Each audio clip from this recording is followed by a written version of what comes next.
देखिए, आज के पाठ में हमने उर्दू के 13 अक्षर सीखे।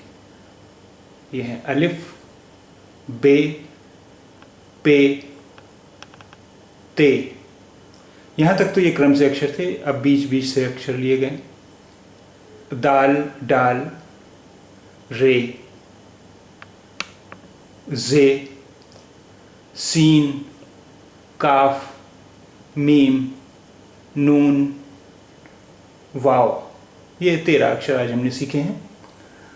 और आज हमने जो कुछ शब्द बनाए हैं उनमें से कुछ शब्द ये हैं। अब,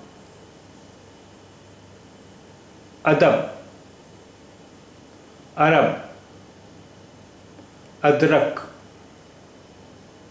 रब, दर, जर, जन, वजन, दस,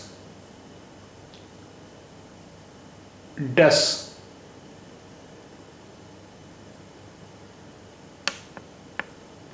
डर, रस, राम, आराम, रात,